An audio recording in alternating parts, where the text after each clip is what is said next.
Good afternoon, everyone, and welcome to the regular council meeting of July 26th. To start, I'd like to respectfully acknowledge that the land we gather on is the unceded territory of the Comox First Nation, the traditional keepers of this land. And I would like to hand it over to Councillor Hillian, who has some words to start us off. Thank you. Thank you, Acting Mayor Morin. Today, we join the Comox First Nation and the Comox Valley in mourning the passing on July 13th of Mary Everson, the matriarch of the Everson family. Mary grew up with a strong foundation of traditional culture. Her dad, a hereditary chief of the Pentlatch peoples, and her mom, a Quagut noblewoman from Fort Rupert.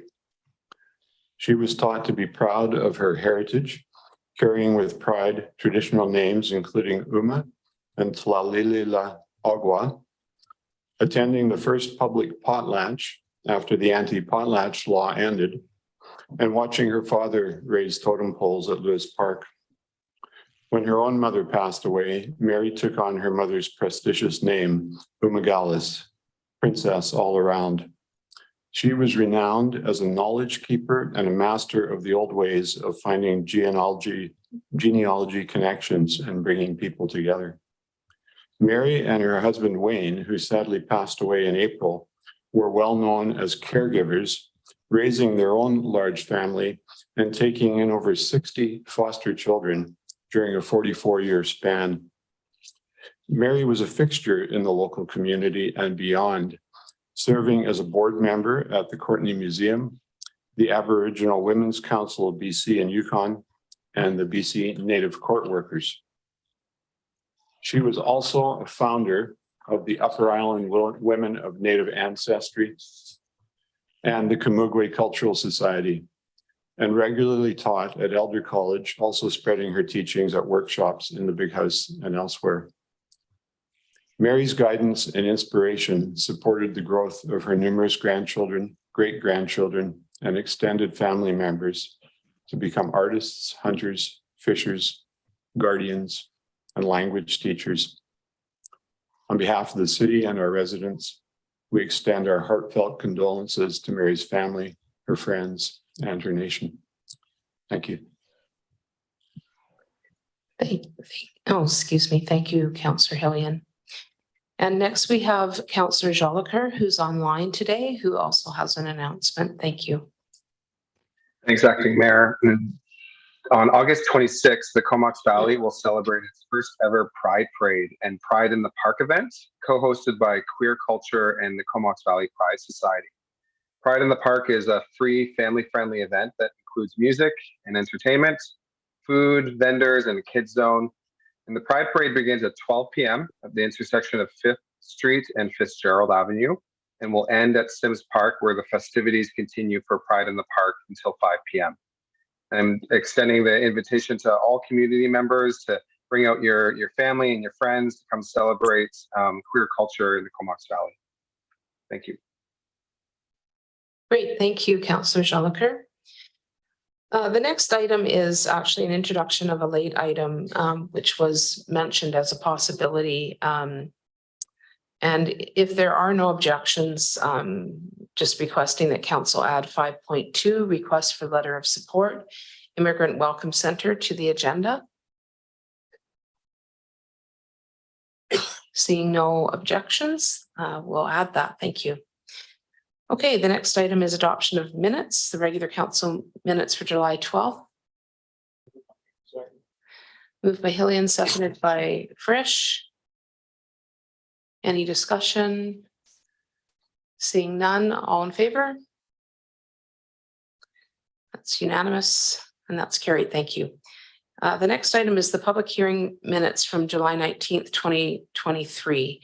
I don't know if we are having staff do any kind of a summary. There is a recommendation there.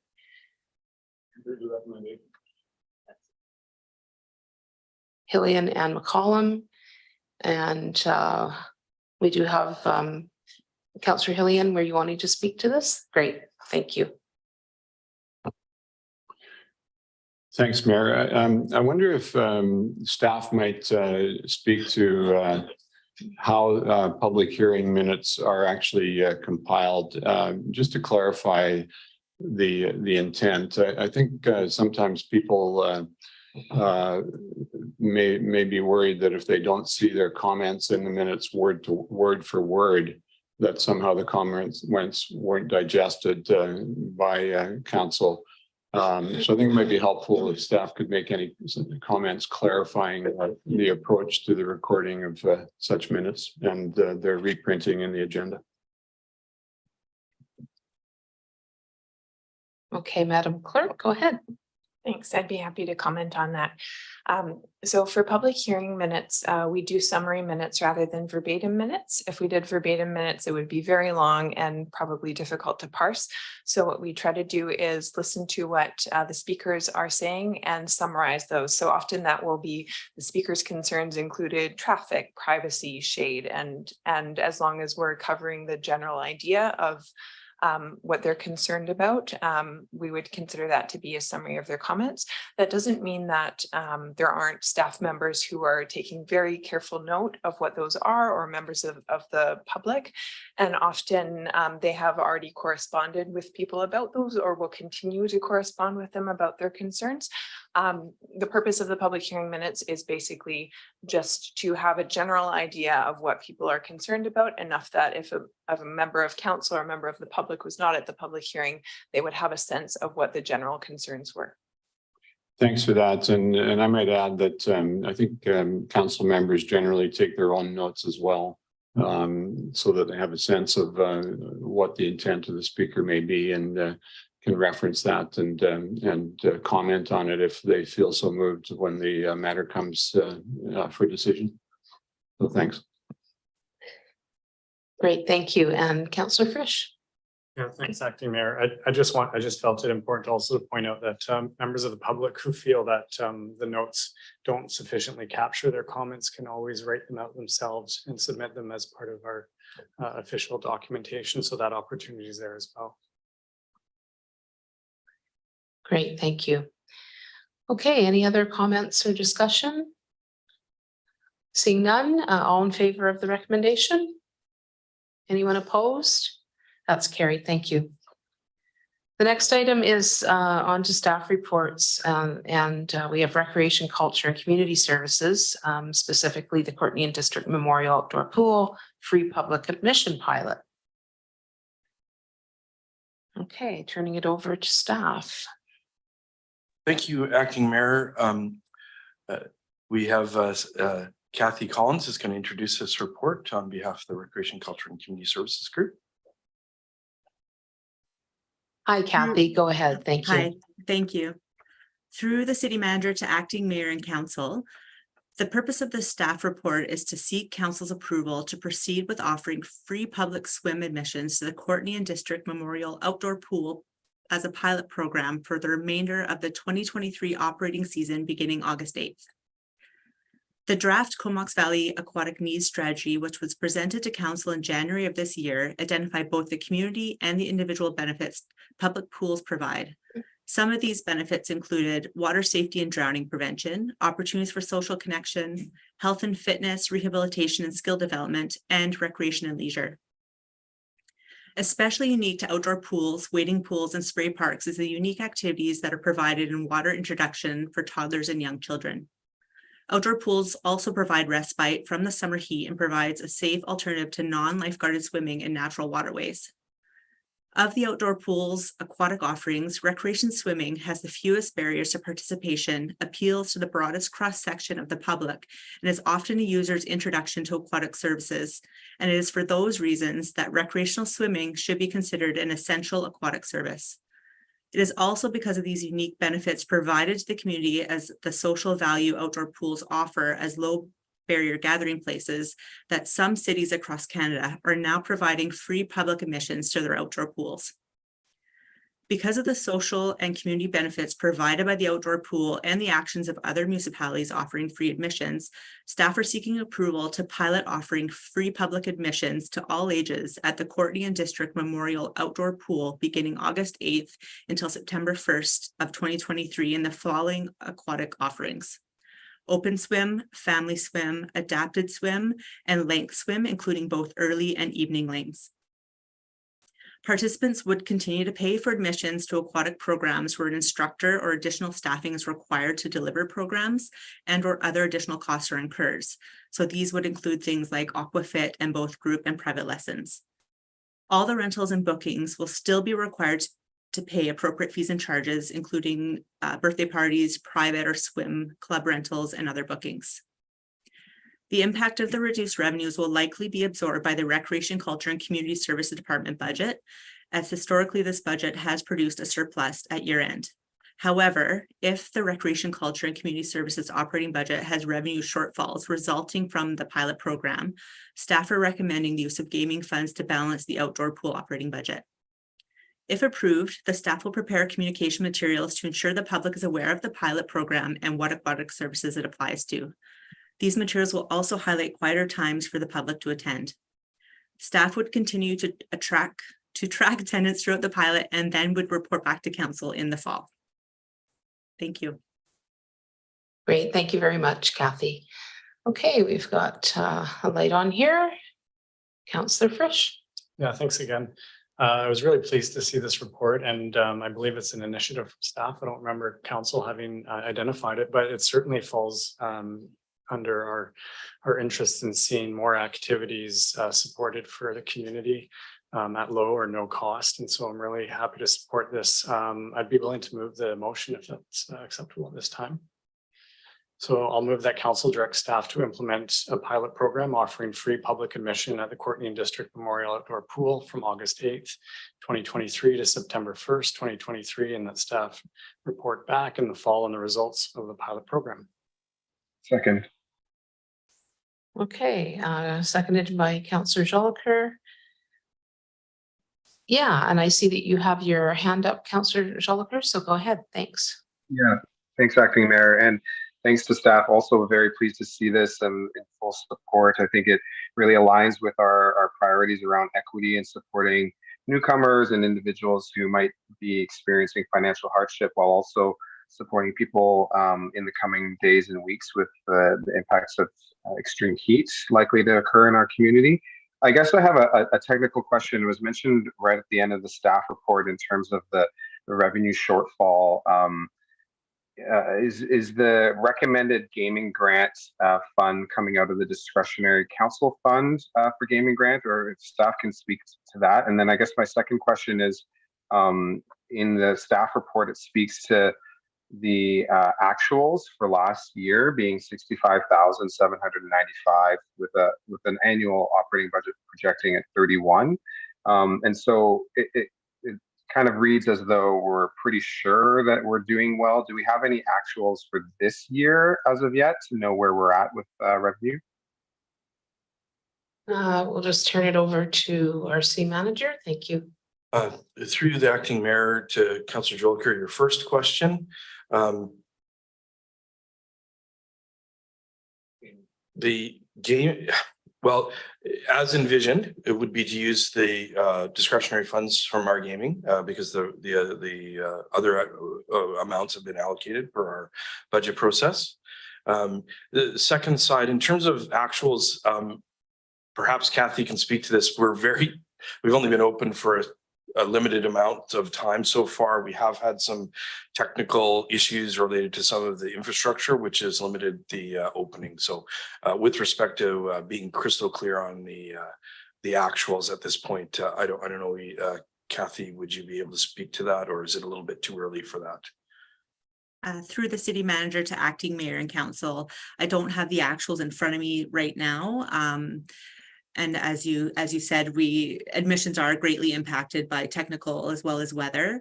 However, we have had an increase and in some instances reading our maximum in terms of admissions to the pool. So I would strongly say that we look pretty good at this point, considering last year was a bit of a return to admissions from COVID. So this year we're seeing a greater increase in participation for sure.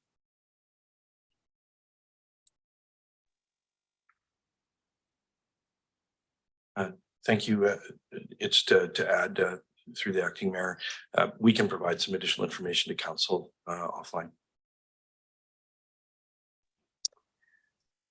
Councillor Jolicoeur, did, Yeah, I can't see if others have their hand up. yeah, we do have a couple other mics on. If you have a new question, then maybe we'll just wait, if that's okay. Did that cover the question you just asked? Super, thanks. Okay, Councillor McCollum. Thanks, Acting Mayor. Yeah, two brief questions, just picking up on the financial impact aspect of the report and the gaming. From your presentation, it sounds like there's a fair amount of certainty that the usual process of picking up the deficit from the outdoor pool operation would be absorbed by the wider department. If for some reason that wasn't able to occur, are we limited? Are we limited to using gaming for what we would project would have been for these swims? I don't know if I'm phrasing that properly, but yeah, is there, I mean, there's an estimate of what the range could be, but are we putting a cap on that use of gaming? If these unforeseen circumstances were to arise where we weren't able to use the rec and culture budget for it. Sorry, I don't know if that's a very clear phrasing of my question. I just have to look at what number you are here. There we go, number 12. Thanks. Go ahead, Adam. So with regards to limitations on what we can use to fund the deficit, gaming is an option. We could also look at our prior year surplus as a place. We're not looking at a humongous number here because we are not looking at a long period of doing this. So once we get to the end of the pilot, if council approves it, we can see, you know, where does it make sense from? Can rec absorb it? We'll do that. If we're exceeding that, well, we'll look at gaming. If that doesn't seem appropriate, we'll come back to council with alternative direction or seeking alternative direction. Okay, yeah, that makes sense. I guess my question is just whether or not it made sense to put a cap on that amount that could be absorbed by gaming, but it sounds like we can just revisit that if we find that that's where we're looking to fund the deficit. So that sounds fine to me. And my other question was just around that afternoon pool capacity. It sounds like sometimes it does bump up to full capacity. And I imagine, you know, pushing this out, we probably will get more visits to the pool, and perhaps we will see it reach its capacity. And I'm just wondering if we have a plan in place for managing that. Like usually if we hit that 200 number, is it for a short period of time during that 3-hour swim, or does it tend to stay full? I mean, would people just be basically waiting for the pool numbers to turn over, or what would that look like? Through the city manager to acting mayor and council. Great question. Something we've definitely thought of. One of the proactive things we would do to help manage numbers would be to redistribute our day camps that also attend some of the open swim times. So instead of multiple camps attending at once, we would make sure that's evenly just distributed throughout the week, so it reduces our impact on that. The other thing that will be coming is, of course, longer open swim times come August 14th when the schedule changes. So a lot of the promotion would definitely educate people around when are the quieter times to come, with the hope of optimizing those open swim times and those times that are not as well as attended. That sounds great. Yeah, thanks for that additional info. That's all my questions. Okay, Councillor Frisch. Oh, okay. So we can go back to you, Councillor Jolicoeur.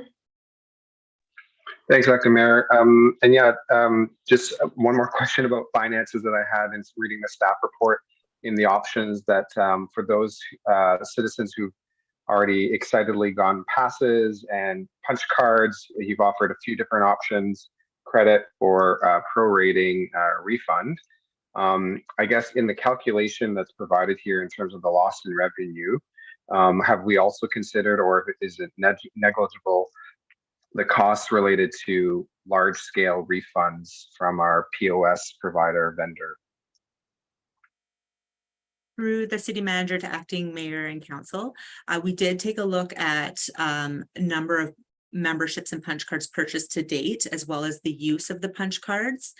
And although the figures that were represented don't include the loss of potential revenue there, the impact of that we thought would be pretty insignificant compared to what we would do on a normal day, and offering refunds on programs and whatnot. Quite a few punch cards have already been used. The other benefit of punch cards is that they don't expire. So if people wanted to hold on to them and use them at another time, they could do so next year or choose to refund it another time. Okay, thank you. I don't see any more lights on. I did have just a question about so kind of an accessibility question. The lift that we have, which was a great addition to the outdoor pool, is that always available to folks, or?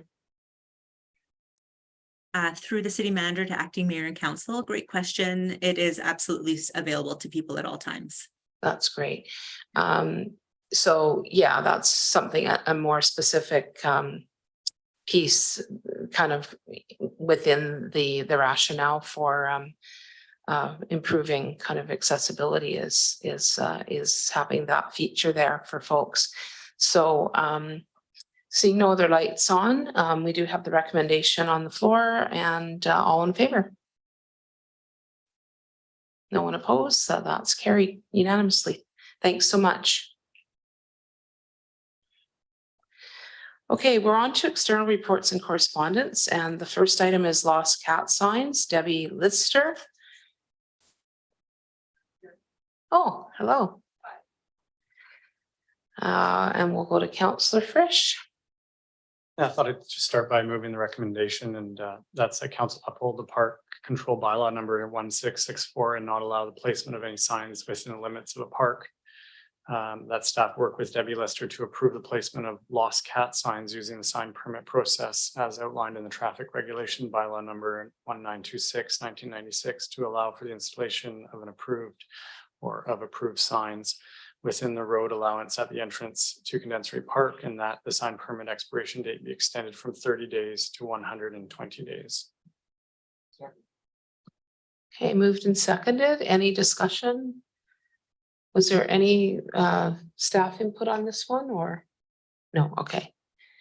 Seeing no discussion, all those in favor of the recommendation?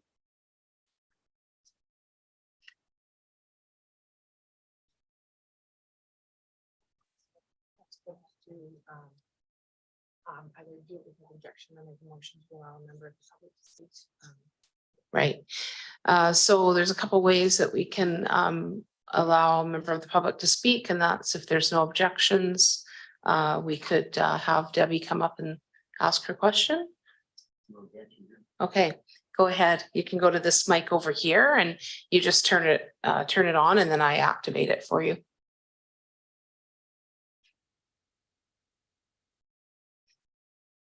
There should be yeah. Letting me have a little bit of time today. I just want to make sure we're clear. I did include a map with the submission, and so I want to put up signs within the park, and I don't understand if that's within the road right away. So I want to make sure that's clear. Okay, that's my question. Thank you so much. Okay. Okay, thank you. Oh, Sorry, point of order, Acting Mayor. I didn't hear the response from staff to that question. Well, Debbie was asking us if we understood the map that she provided. So it wasn't necessarily a question for staff, I don't think. I think Debbie got the answer to her question, didn't you, or? No. No, I think I heard the question, but I don't think we responded, did we? Yeah. Okay. Okay. All right, so Counselor Frisch, you had your light on, but you don't need it? Okay. All right, thanks. So all those in favor of the recommendation? Any opposed? Okay, that's carried. Thank you. Okay, the next item is request for letter of support Immigrant Welcome Center. This was the late item that had been mentioned, I think, to a couple folks. Go ahead, Councillor McCollum. I'll move that council send a letter of support for the Immigrant Welcome Center's funding application to expand their facilities for the English language learners to the province of BC. Okay. Okay, seconded by Councillor Frisch. Any discussion? Seeing none, all those in favor? Anyone opposed? Seeing none, that's carried. Thank you. We're on to the internal reports and correspondence. The first item is Parks and Recreation Advisory Commission meeting minutes, April 6, 2023. Moved and seconded. Any discussion or questions? Seeing none, all those in favor? Anyone opposed? No, that's carried. Thank you. The next item is update to zoning amendment bylaw number 2973 Lannon Road. Okay, and I will turn it over to staff. Thank you. Thank you. Through the acting mayor and council. This is I think it's a good thing for us to be doing. Council may recall that post January 2022, the application for rezoning 2973 went to public hearing. And so we've been working and doing a lot of work with the applicant at a staff level. So Ms. Wade is just going to give an update to council, the applicant, and their consultants are here as well. And I'll turn it over to Ms. Wade. Great, thank you. Go ahead. Thank you, Acting Mayor Morin. Yes, today we have, and thank you to the city manager for the intro. Today before you, we have a briefing note on an update to the zoning amendment bylaw number 2973 Lannon Road. I'd like to highlight that this has had a public hearing and it's closed. So this is not to provide for new information. And if there's any questions, we have to keep it in the framework of the public record regarding information requests. So I just wanted to highlight that, given that the public hearing is closed. It has not had third reading yet either. It's been to council on February 18th and April 6th with considerations for an ask and resolutions for further information. So the objective of today is to highlight how staff has been working with the applicant and where we're at with the resolutions that were passed on April the 6th. It's also important in this report, it is actually highlighting what has happened from first reading in January 6th to the public hearing on January 20th to February 18th, because the conversations, reports, and notes about what the application has provided and what staff has provided forms the public record. So the report has tried to highlight that and is also talking about where we're at and how to move forward. So the first thing that has happened since April 6th is that April 6, 2020, I should say, because it's almost 3 years ago. And I wanted to highlight that the zoning bylaw has been adopted and that with that adoption, the requirement for no CP amendment is no longer required. So that drops off. But what is really important to note is because this has had a public hearing and it's closed and is sitting at third reading or consideration of third reading, the old OCP from 2005, it guides the decision on this rezoning amendment. So the first thing I wanted to talk about was the phased development agreement that is mentioned throughout the staff reports. What we have done is we've identified a much more streamlined legislative tool called a development agreement.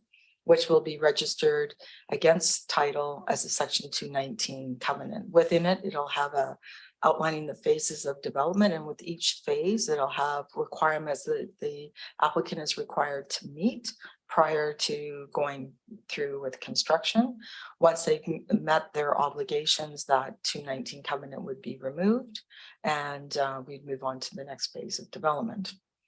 This report tries to capture the various aspects that have been discussed throughout the staff reports to this point about where the status is, and that it will also be discussed in the development agreement, which we're currently working on with the applicant, and working through a draft that we would bring forward to council at a future council date as part of the consideration of third reading. So in regards to the land use, housing form, and density, one of the things in this report that has been resolved in the zoning is that there's smaller lot sizes. There's a mix of single family and multifamily, trying to achieve much more mixed forms of housing. The other thing that is happening in regards to building performance standards is that the applicant will be doing a 219 covenant that will have construction details for not only step code 3 part 9 buildings. It will also address things like solar ready and other energy savings with performance building to align with the step code 3. And in addition to that, there will also be some discussions about bioswales and infiltration trenches and drought resistant landscaping to support the stormwater drainage plan and study that has been underway. So those things will be encapsulated in the 219 covenant and talked about in the development agreement. In regards to trails and greenway connections, there was a pathway that was identified in the OCP and the Parks Master Plan. The figure has been attached. It's also in all the reports. And we are working with the applicant in regards to the alignment of this, which will form part of the development agreement as well. They've been committed to working with us on this, and have also been in conversation with the Brooklyn Creek Watershed Society as well. Then in regards to the trailway system, we just wanted to note that the greenways is something separate from park dedication. So this is above and beyond the 5% park dedication that is a requirement as part of subdivision. The requirements of this again would be outlined in the development agreement so we can understand when, where, and how the greenway trail will be provided. In addition to the park, we've been working with the applicant in regards to the park and the ideas of the park lands in the proposed rezoning. One of the OCP policies was that the city preferred to have the parks sooner rather than later. So, and also looking at the size of them and how we do proper park programming. So we've actually been meeting with the applicant and the representatives from Parks and Rec, as well as Public Works, Engineering, and Fire to work through a lot of these issues so that we can make sure that the timing of this and the design of that is discussed in the development agreement. Environmental considerations. There was a environmental assessment that was done back in 2019. As part of the development agreement, we will be outlining a condition of construction will be that a environmental assessment will have to be done with each phase of development and whatever, and it will influence, that subdivision. And we will be working with the applicant on that, and that will have to be resolved prior to moving forward with the construction. Stormwater management. We wanted you to know that the applicant, along with city staff, has been working on the stormwater management design, along with other relevant authorities, and has arrived at a conceptual design, which received an approval in principle with the Ministry of Transportation and Infrastructure. The applicant has also been working with the Brooklyn Creek Watershed Society, who's provided us with a letter acknowledging the information sharing. based on the Coors Associate Engineering proposed residential subdivision drainage study dated September 1st, 2022, revision 1. And it's based on the town of Comox Anderson Corridor Servicing Study Draft Report. It utilizes a water balancing approach that offers more downstream control and is working with also infiltration design so that the stormwater design doesn't, the goal of it is to try to not put any more flow in, but to manage the flow in the design. And we do have the applicant's consulting engineer here from Coors Engineering who can talk to the proposed design. And then the city would be applying for a permit for the pipe that will go to Brooklyn Creek. And those meetings have been held and we are working on the proposed subdivision drainage study plan with the applicant. We're providing comments and we're going back and forth. So we're in a reiterative mode at this point. And we'll provide further update. The detailed designs have to be worked out. They'll all be part of the development agreement and it'll be laid out there when and how as well. Regarding amenities, it is important to note that the amenities and there's contributions that have been offered by the applicant, which I've listed in the report that pertain to the Affordable Housing Fund, to the Parks, Recreation, Culture and Seniors Facilities Amenity Housing Reserve. Also, to work with Dawn to Dawn in constructing a modular unit for those in risk of homelessness or experiencing homelessness. There's also been park improvements to 2600 Crown Isle. And then we're just making sure if there's any other public records we've missed, we're going to be including that in and when we move forward with the development agreement. These would be outlined in the development agreement as well. So we have been working sort of on a bi-weekly every 3 weeks with the applicant and the team to address the resolution from April 6th. Staff is making progress forward. It's a complicated project, so there's still lots to do, but very much working towards the resolutions that you have seen in the historical and public records. And so the next step would be to bring a staff report forward for the consideration of third reading with a development agreement as part of that, and an update as to where we are with all the items before you today. So I'm happy to answer any questions you may have, and the applicant is also here to talk to any of the stormwater servicing questions you may have. Okay, thank you. And I'll turn it over to our city manager. Are you 15? I hope it's lighting up here. There you go. Thank you. Through the acting mayor, the purpose of this is to give an update on the status of the report. We are available to answer general questions. Ms. Wade will keep us on track that we're not introducing new information post public hearing. I recognize, well, one member of this council was not here when the readings were given on this bylaw under the old OCP. So we may need to work a little bit with Councillor Jolicoeur, but we're here for questions. So. Okay, thank you. Councillor Hillian is first up, please. Thanks. Thanks for the information. It sounds like a lot of work has been going on behind the scenes. I just want to clarify the process here because it seems like the information about what is being done and what is being planned is actually new information. So can you clarify that?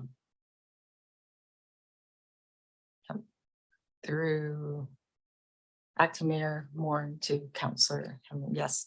No, this is not new information. This is actually a compilation of all the reports done to date.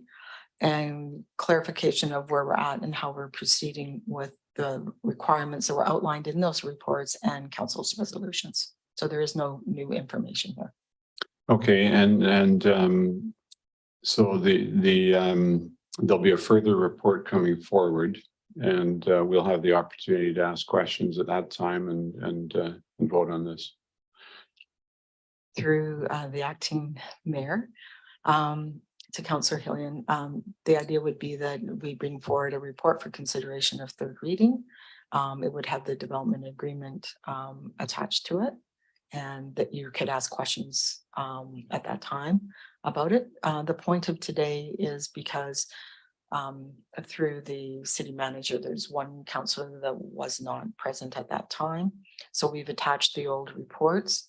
We thought it was prudent to update council since there hasn't been an update since April 6th, 2020 to council, so that we would all understand what has been done and how your resolutions have been addressed. So we're happy to answer any questions in regard to the content that's in here. If you'd like that, we just can't provide any additional information outside of this. Okay, I appreciate that we're dancing around it a little bit, and I'm actually just trying to clarify if the question that I want to ask is out of line or not. So I'm assuming you'll let me know if it is. This was obviously a big project with a ton of public interest. I remember the public hearing very well. And I remember in particular the number of people from the surrounding areas who came out to talk about water concerns. So I just want to say that I hope in the final report that we can get some assurances that those concerns are addressed to the extent that people in the surrounding community will be reassured that their concerns were heard. Through acting mayor Moran to Councillor Hillian, yes, part of the moving forward is the addressing the water capacity servicing. We have technical memos. There were some that were submitted with the rezoning, and then they've updated those in regards to just, you know, for today's, so we can keep moving forward. So we will be working through those issues and they'll be highlighted. Thanks very much. Great, thank you. And over to Councillor McCollum. Yeah, thanks, acting mayor, and thanks for the report and the update on this application. Yeah, it seems fairly complicated to me. I mean, it was complicated when we received it 3 years ago, and now a substantial amount of time has gone by, and we've made some major policy changes in terms of a new OCP, which from what I understand does not apply in this case. We've had an election.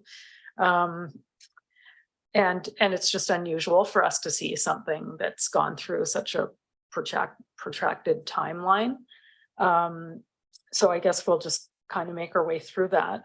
But I guess maybe my first question is, has consideration been given to going back to second reading? It seems as though in some ways we're constrained at what we're looking at in order to keep this on track for third reading. And given that it's been 3+ years, just wanting to know if staff want to speak to why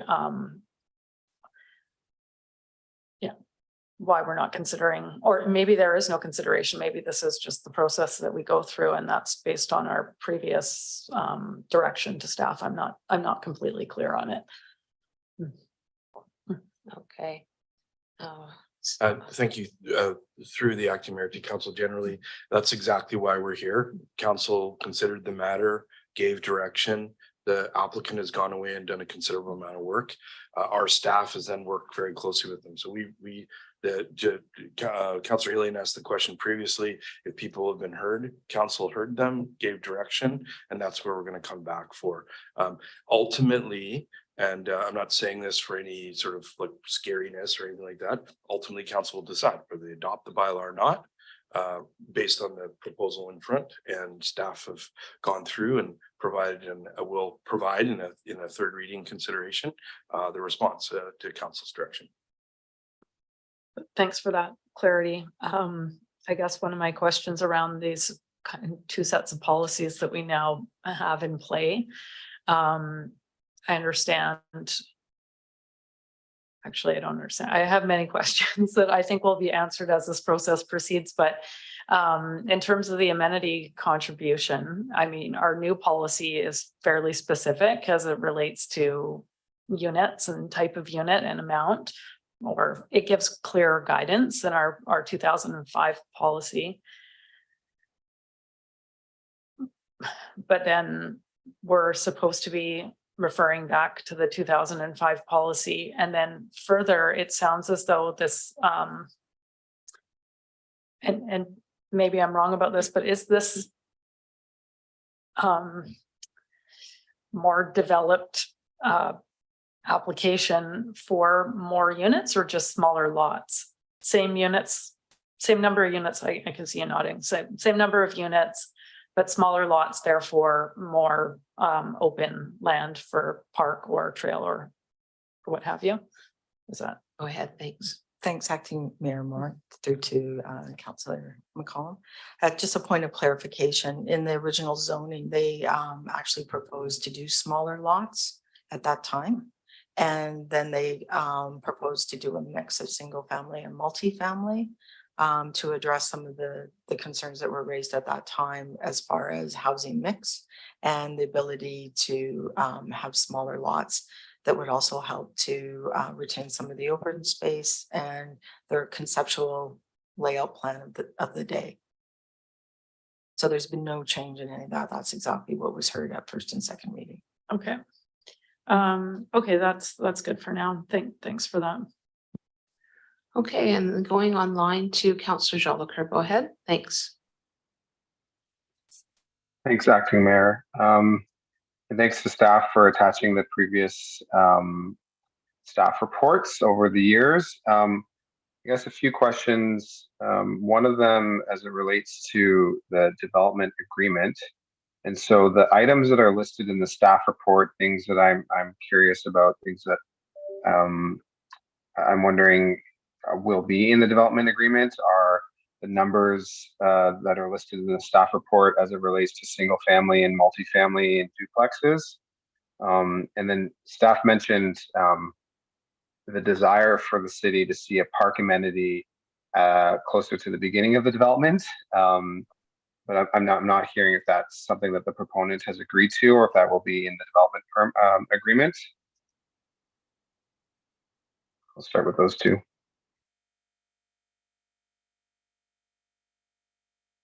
Go ahead, thanks. Thanks, Acting Mayor Moore, and through to Councillor Jolicoeur.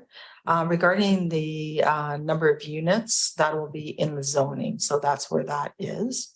And that will limit the number of units you can have on the lands that have been rezoned. They have identified based on the conceptual layout plan, a phasing plan, which identifies where single family will go and multifamily will go based on the zoning. And that phasing plan will be in the development agreement because we'll be identifying each phase and what are the requirements for development at each phase. So the items that are in the report will be addressed in the development agreement. And regarding the park, yes, the policy throughout the correspondence from the 2005 OCP and the staff reports was to encourage parks earlier and also looking at the size of parks and programming. And the applicant has been working with us on that. And we've had our director of Parks and Rec also involved in those conversations. And they have expressed a desire to do those parks and also to work with us on the design of those parks so that they're interested and can meet the needs of their potential people that live in the community. Okay. If I could have one more, Acting Mayor. Sure, go ahead. There's no other lights on at the moment. Under the section of amenities, just wanting to clarify I'm reading this correctly and that the values that are on public record as listed on page 8 of the staff report, those values were established based on calculations made based off the old OCP from 2005 and the values of the land at that time. Through Acting Mayor Moore to Councillor Jolker, these are the commitments under 2005 with written record.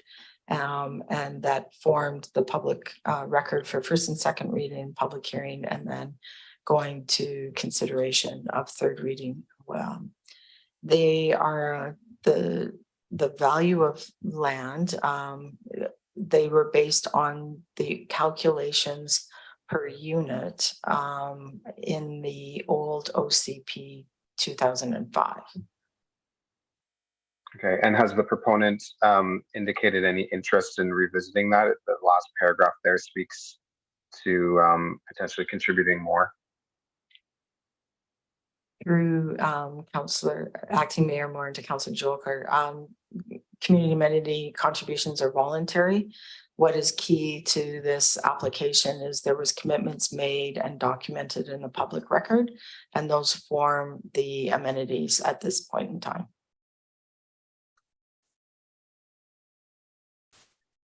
Okay, I don't see any more lights on unless, oh, Councillor Hillian. Go ahead, thank you. Thanks, Mayor. I just want to acknowledge that this is a bit of an unusual situation, but I think it's obvious that staff and the proponents have worked really hard to bring it to this point, and I look forward to the ability to see the final report coming forward, and appreciate the work that's gone on in the interim. Thanks. Great, and do we have that motion for receipt on the table? Perfect. Seems like an eternity ago already. Anyone opposed to receipt? Seeing nobody, that's carried. Thanks. Okay. We're moving on to council reports, and Councillor Cole-Hamilton, of course, is not here, so we'll go on to Councillor Frisch.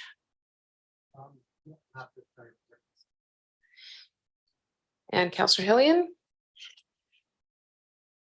Go ahead, thank you. Thanks, Mayor. Yeah, I do send in a complete report at the end of each month, but I want to acknowledge two things today. First of all, I had the privilege of last week being in my role as chair of the Regional Hospital Board, being at the announcement in Campbell River of new funding for 153-bed long-term care units in the Campbell River Hospital Precinct. This is something that members of the Regional Hospital Board have been advocating for and working behind the scenes on for the last several years, arising from a strategic planning process that took place at that board. And there is a second project that was also advocated for, involving a healthcare hub in the Comox Valley. And so I just wanted to acknowledge the work of those who've been involved, and very positive development for closer to home care for seniors and their families in our region. Secondly, I wanted to acknowledge being at the regional district board table yesterday. And one of the issues that came up related to water conservation and the current status of water restrictions. As council members and staff know, there has been a significant amount of concern expressed by some members of the public regarding the level of water restrictions, and given the drought conditions on Vancouver Island and British Columbia in general, given the extreme temperatures that we're hearing about in other parts of the country and the world, the forest fire situation, and the very real concern that the planet is burning around us, yet we remain at stage 2 water restrictions. And so there was a good discussion at the regional district board yesterday with regards to the rationale for our own level of restrictions at this time. The fact that with the Comox Lake as our reservoir, we have no danger of running out of water. We're in a somewhat different situation than other parts of the island in that regard. But at the same time that we want to encourage residents to conserve to the extent that they can.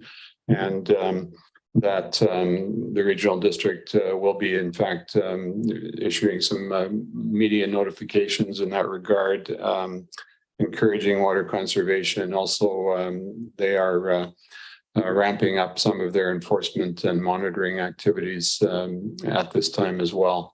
And we've had some discussions at the city about how this impacts us, given that we're part of the regional water system, but we're responsible for monitoring enforcement within our own boundaries. So I thought that was noteworthy to report today, just given the concerns that are out there in the community and the somewhat contradictory situation where the rest of the island is in this dreadful drought, and yet we're not imposing more severe water restrictions. And I think our CAO might want to comment on that further. Thanks.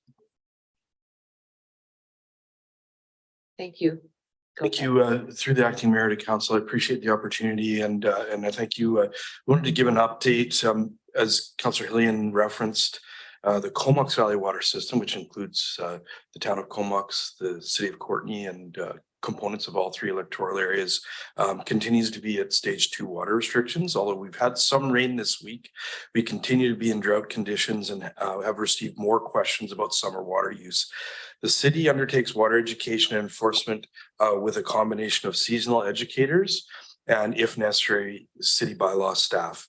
The city of Courtenay employs 2 seasonal public works services water ambassadors to educate regarding water restrictions when we have ambassadors attend public events to give out education materials about water use generally. When we find people that are watering outside the restriction times, we have a series of communication materials. We have door hangers that are dropped off in an effort to proactively engage and educate residents or businesses that are sprinkling outside of allowed times or days. If the ambassadors encounter repeat offenders, and that's a third instance of non-compliant water use, these situations are referred to our City of Courtenay bylaw services for investigation and enforcement. Water use in the city is governed by the CVRD Water Conservation Bylaw number 129, and the city derives its enforcement abilities from this bylaw. All water restriction oriented complaints can be forwarded to bylaw@cityofcourtenay.ca, and that is accessible on our website. And we want to thank all of our residents for their help conserving water this summer. The province is using the moniker "Every Drop Counts," and we really think that's it's something that we all should be considering, because the breadth of water use in our Comox Valley ranges from private wells and private users to private water systems and public water systems. So thanks for your attention to these issues, and I appreciate the opportunity to give out a little bit more information. To clarify, because we're in a shared water system, we communicate out the regional district water messaging, and we understand that shortly generalized water messaging will come out. I believe on August 3rd, a couple of the other water systems that are operated inside our regional district are moving to stage 3, but the Comox Valley water system will stay at stage 2. Thank you very much. Great, thank you. Yes, next we have Councillor Jolicoeur. Do you have anything to report? Yeah, thanks, Acting Mayor. Just want to share, I was able to attend market days in downtown Courtenay on the weekend, as I know you were, Acting Mayor, and likely others from council as well. Just wanting to lift my hands up to downtown Courtenay Business Improvement Association, volunteers, the shop owners, the workers working in our downtown businesses, for putting together such a successful event. There's a lot of music, and there was games, food trucks, and something that I thought was really interesting, and I got a lot of positive feedback from a lot of young families, was the City of Courtenay Public Works had a few of their vehicles, their fleet vehicles, a backhoe and a dump truck and others, and it was really nice to see kids running around playing in that, and I think it was a nice addition this year. And the other event that I got to attend yesterday was the celebration for the 275 acres of forests and wetlands that were finally successfully purchased and transferred over to the Comox Valley Land Trust and in and around the Morrison Creek headwaters in the Comox Valley. And that was a really nice day to come and celebrate the good work that the Land Trust and the Cumberland Forest Society and other environmental groups, donors, many Courtenay residents, young families, older families, everyone in between, coming out and celebrating really momentous day of conservation for generations to come. That's me. Thanks. Okay, Councillor McCollum. Okay, thanks. I'll be submitting my report at the end of the month. It has been a pretty busy month, but I just wanted to actually, as acting mayor, I was invited to attend the Sunnydale 100-year anniversary. And that was, yeah, it was a fun event. It was interesting to hear that we actually have, I think, 7 golf courses on Vancouver Island that are over 100 years old.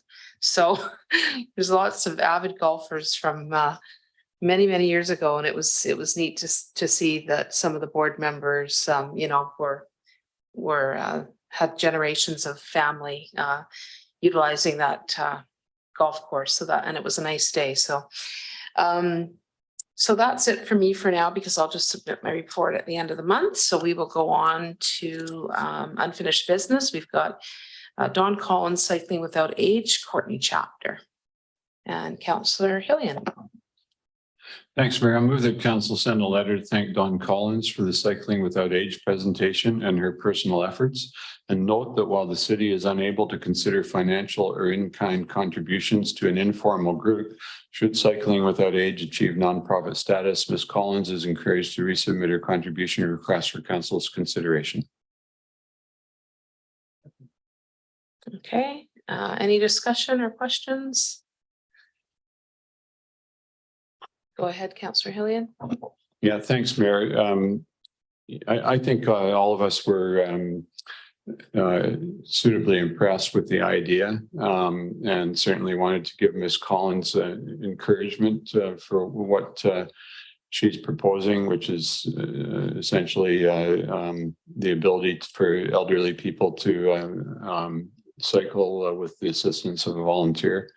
But her group is not formally constituted, and as such, I think it would be problematic for us to follow through with any donation at this time. If that's appropriate at a future date, that would be determined. But thanks to staff for coming up with a recommendation that I think is quite appropriate under the circumstances. Great, thanks. I don't see any other lights, so all in favor of the recommendation? Anyone opposed? Seeing none, that's carried. Thanks. We're on to bylaws. So for first, second, and third readings, we have zoning amendment bylaw number 3063, 1814 Grieve Avenue, and we have Councillor Frisch. Yeah, thanks, acting mayor. I'll move that council give first, second, and third readings to zoning amendment bylaw number 3063 for 1814 Grieve Avenue, subject to the following conditions prior to adoption. Condition A, a 219 covenant for community amenity contributions.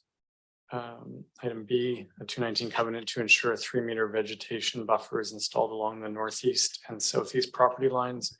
And condition C, a preliminary layout review be issued. Is there a sec? Okay, and a second, Councillor McCollum. And any, okay, discussion? We've got Councillor Hillian.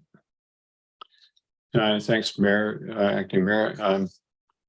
We've had, we didn't have a public hearing on this matter, but we did get some feedback from people who live in the neighborhood, including a new piece of feedback received just today. And I just wanted to perhaps give planning staff an opportunity to respond to the concerns about the character of the neighborhood. And in particular, I think the main concern is that the densification that's taking place will result in a crowded lot. This is an older home in a well-established neighborhood. It's actually quite a lovely neighborhood adjacent to Maple Park. And I think it's noteworthy that the citizens who have reached out indicate some pride of place in where they live, and it's always positive in my view. But of course, we also know that there's a great need for housing, and we're moving in a direction where densification is the way that we're going to achieve that. But there's a particular concern expressed about the relatively narrow area of availability to build a unit adjacent to the corner road. This would be the corner lot. And I just wonder if staff could comment about the concerns that we're hearing from neighborhood residents about how the aesthetic of the existing neighborhood would be impacted with what some people have referred to as a cramped or crowded look. Thanks. Thank you. Go ahead. Thank you, Acting Mayor Moran, to Councillor Hillian. I also like to note that the applicant's representative is in the audience as well and is happy to answer any questions. Yes, we received one comment today, actually. And it talks about character and the density. The density aligns with the OCP.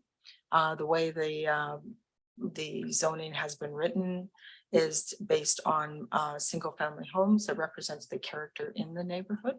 So these are 3 single family homes. They're keeping the existing one. There'll be 2 on either side. The space is there according to our zoning regulations. So it will be nicely placed on the property in regards to the zoning regulations and the form and character of the buildings being proposed, which is in your report as well. That replicates the character of the community. Thanks for that.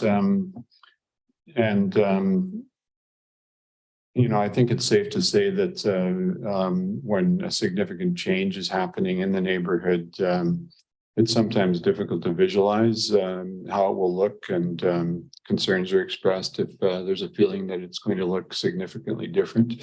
I've seen that with other neighborhoods in the city where we've had the same concerns expressed by neighbors, well-founded and concerned about the feeling as well as the look of their neighborhood. And what we've generally found is that if it's a solid development that's well conceived and well built, you actually get used to it. You get used to the new look, and pretty soon that becomes the new normal. And I would certainly be hopeful that that would be the case with this application. Thanks. Thank you. Councillor Jellicoe, go ahead. Thanks, Acting Mayor.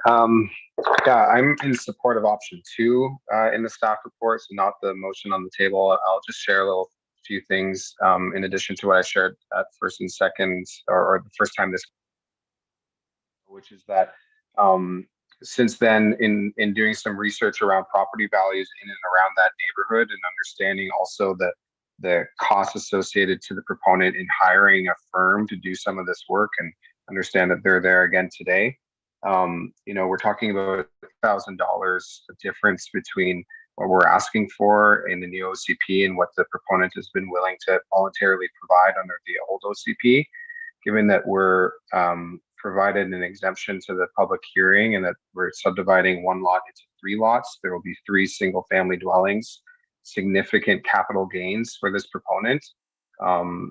Option 2 really provides an opportunity for staff to go back and to negotiate with the proponent. And so I'd like to hear between the last meeting and today from staff if there's been any further conversation from comments shared at the last meeting around the community contribution.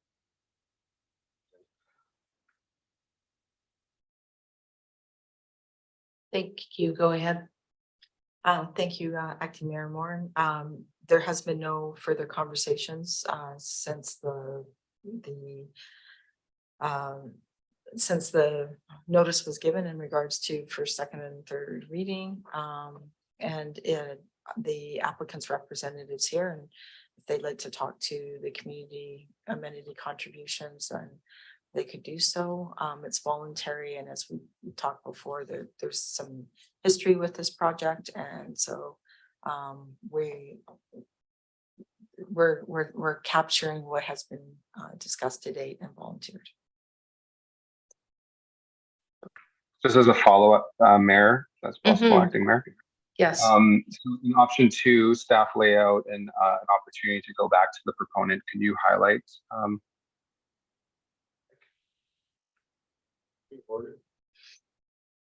sorry, I actually missed your question. Yeah, sorry. Councillor Hillian. Mayor, acting mayor, option 1 was in fact passed at the last meeting. And I'm not sure Right. if it's in order to raise option 2 unless there's a, I mean, the option would appear to be to defeat the motion that's on the floor. I believe this is the one where we said that we would consider the next. Oh, okay. Well, thanks for clarifying that. That in fact, thank you. if that's the case, then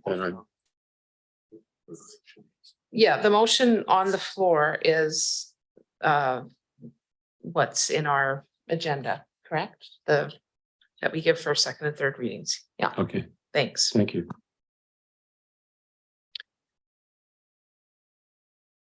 Are you speaking to that motion, Councillor Jolicoeur?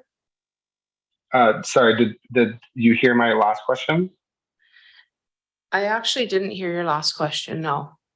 Okay, I was just asking if staff could lay out the process of what the process would look like in going back and negotiating the community amenity proponent.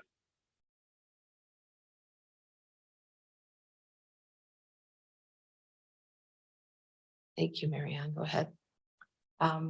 Through Acting Mayor Moore to Councillor Jolicoeur, the process would be that council would have to give us some direction. I would caution that these are voluntary, and this application has already provided, but they're prepared to volunteer for the community amenity contributions. So it's up to council how they would like to proceed. Great, thank you. Yeah, and perhaps it would have been, more appropriate back at the last meeting before we got to this point to take a look at that. Yeah, go ahead. City Manager. Thank you. Thank you through Acting Mayor, and I appreciate Councillor Jolicoeur's question because it is listed as an option. So council has a range of options available. They can give readings to the bylaw. They can refuse the bylaw. They can send it back and say, we're not happy with this aspect of the application. The previous discussion, the majority of council indicated they're interested in proceeding. We just offer that by way of history, but this is entirely at the discretion of council what to do. There's a motion on the floor. We're having some deliberation, and so hopefully I've answered that. I think between the two staff, if council directs it to go back, we'd ask council to tell us what the concerns would be with the application, and we would talk to the staff in the Development Services Department, would talk to the applicant about those concerns, and they would choose to respond or not, and would come back to council. Okay, I don't see any other speakers. We have the recommendation on the floor, so we'll vote on it. All those in favor? Anyone opposed? Councillor Jolicoeur opposed, and that carries. Thank you. Okay, the next item is zoning amendment bylaw 3095, 4655A, Madrona Place. Councillor McCollum. I'll move that council give first, second, and third readings to zoning amendment bylaw number 3095 to amend zoning amendment bylaw number 2500, 2007, part 24, industrial 2 zone I2, section 8.24.1, permitted uses to add daycare use in unit A of strata lot 5, district lot 236, Comox district strata plan DIS 5235. Otherwise known as 4655A Madrona Place. Moved and seconded. Any discussion or questions? Seeing none, all those in favor? Anyone opposed? That's carried. Thank you. So now we have a bylaw for third reading, zoning amendment bylaw 3037, 1590 Piercy Avenue. I formally recuse myself from this item, so I'll just look to Yeah, great. avoid Thank any you. conflicts of interest. Someone will come and get you.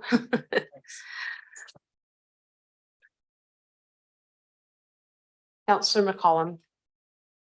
I'll move that council give third reading to zoning bylaw number 3037, 2023, 1590 Piercy Avenue, and that final reading of the bylaw be withheld pending a registration of section 219 covenant to secure the community amenity contributions of $40,000 to be provided prior to issuance of a building permit, and B, registration of an easement to permit drainage from the subject property onto the Island Corridor Foundation lands.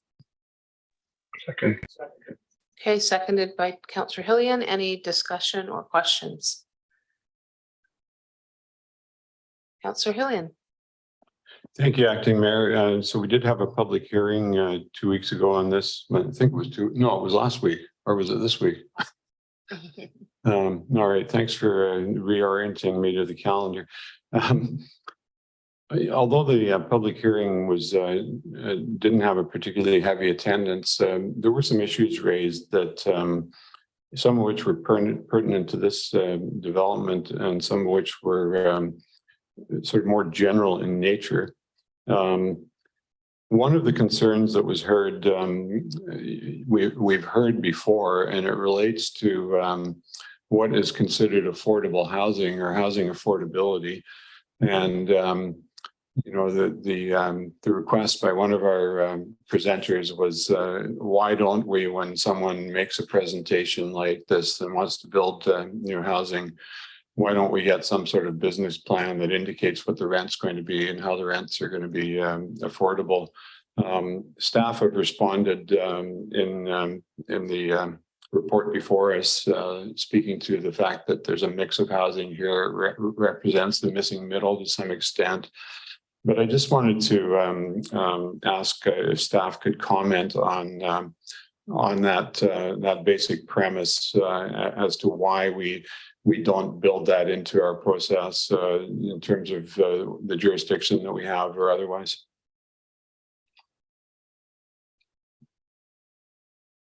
Thank you, Marianne. Thank you, Acting Mayor Moran, through to Councillor Hillian.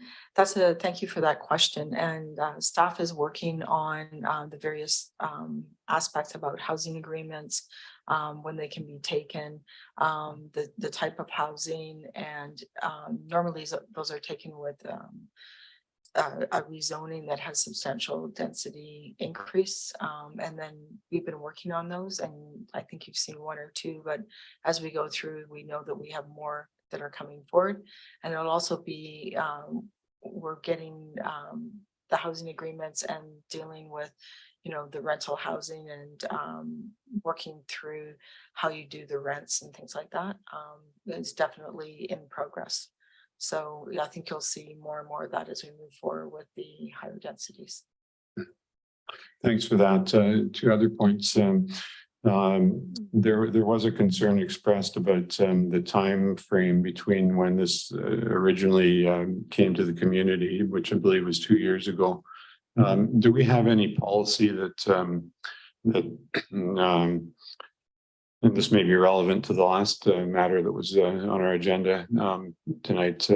Do we have any policy that speaks to how long a development can be delayed before it goes forward without having to have a new process start in terms of community engagement and such? Through Acting Mayor Moran to Councillor Hillian, another great question. We are looking at things in our upcoming development approval procedures bylaw, but legislatively, as long as the applicants are working on the application and we're going back and forth, it's considered to be active. And sometimes those issues take a little longer than anticipated. Right, and we would have notified the community through the public hearing process. That is correct. Right. I'm not sure whether you need to leave your light on or not for a couple of other points. The concerns that were expressed about transit, we obviously want to encourage development in areas that are served by transit. And we had the comment that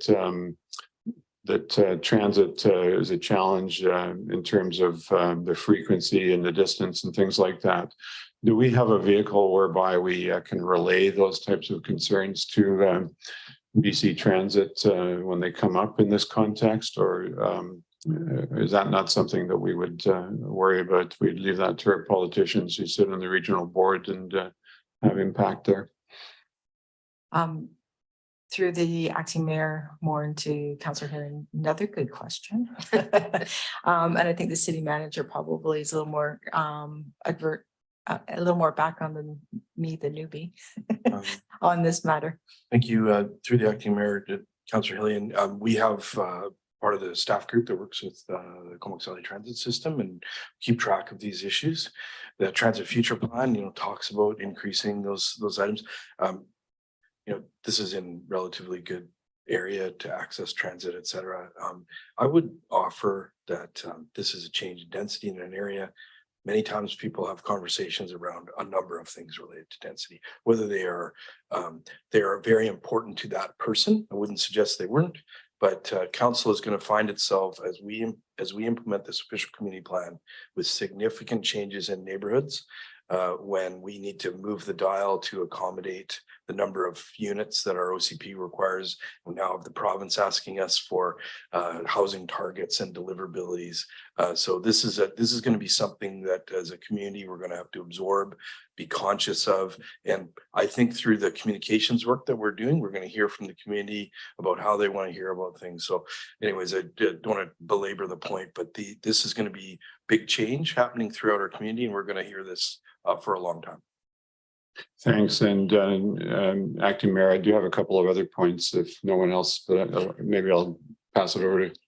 Oh, okay. Well, one other issue related to transit was a concern about lack of benches at bus stops. I know we had a city bench program, bus shelter program a number of years ago. It was one of the first things that I brought forward when I was first on council 14 years ago. So I'm just wondering if we still have an active program of assuring that we have benches and bus shelters continuing to be built throughout the city. Thank you for that question. Super important part of transit infrastructure is somewhere to stay out of the rain and somewhere to sit out. So Mr. Shaw's area and Public Works looks after that. I'm actually going to ask him to do a refresher for council on where we're at on this. It's been an item that was raised during our strategic planning, street furniture, walkability, accessibility, et cetera. So I think it's time that we get some information back on that. But I am aware that we do have a program for new bus shelters, and we have a few more that are going to roll out because we have them in the Public Works yard. Thanks. Thanks very much for that. And so apart from those issues, the main concerns that were raised by the members of the public were about tree retention and city enforcement of replanting, that sort of thing.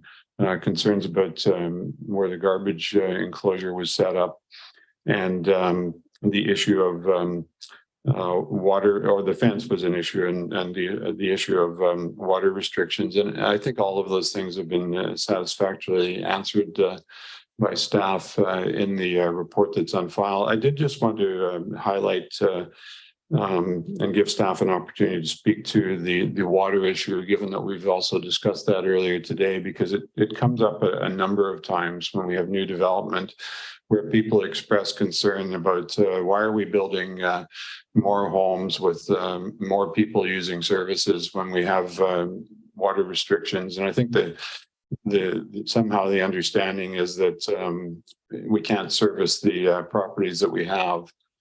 So why are we building more? We heard about sewer as well, and I think it'd be good if staff had an opportunity to clarify that for the public record, that we have water and sewer systems that are in fact capable of the growth that is taking place in our community. So I wonder if staff could clarify that, please. And thanks very much for all that time.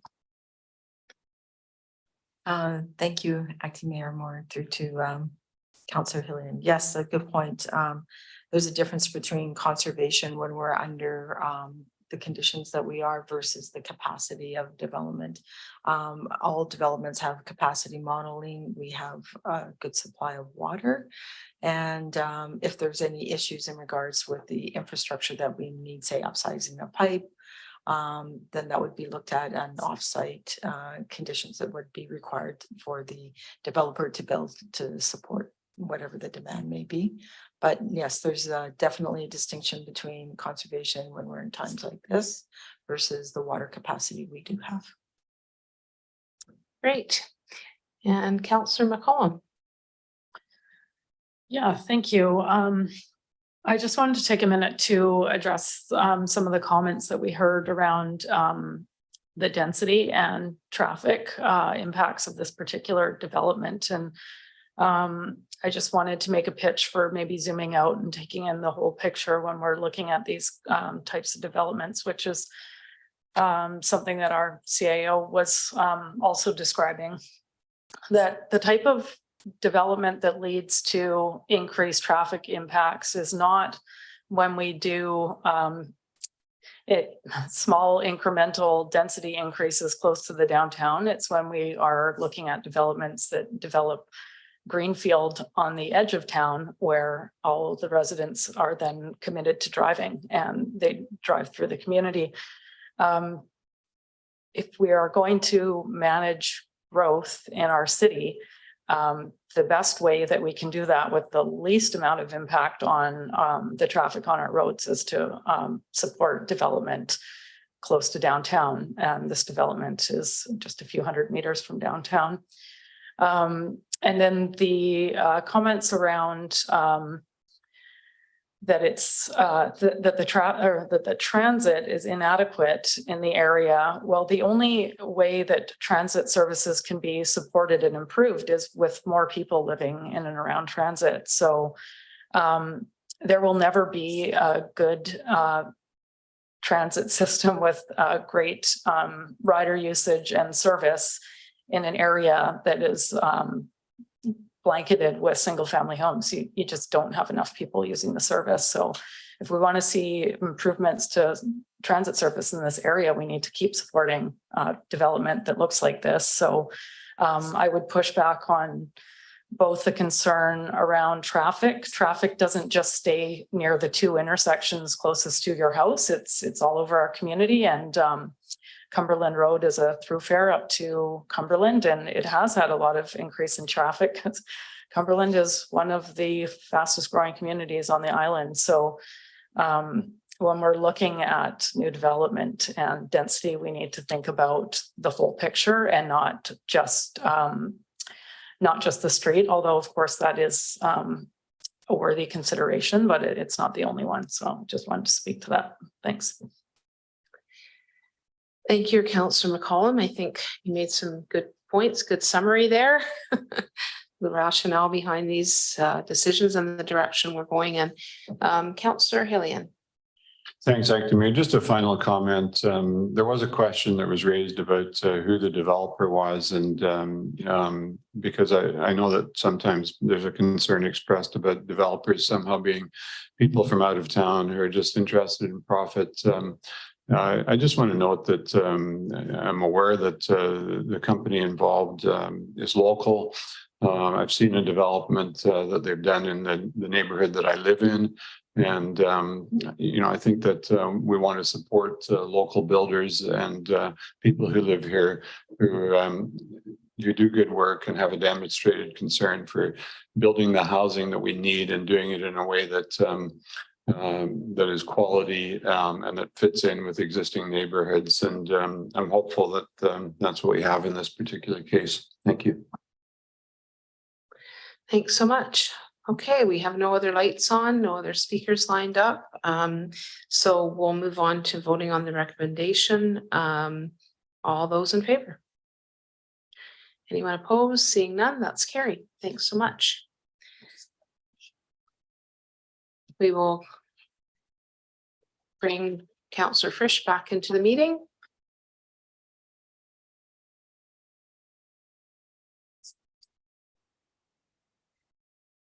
Okay, so the last item on the agenda is for adoption, the council remuneration repeal bylaw number 3103.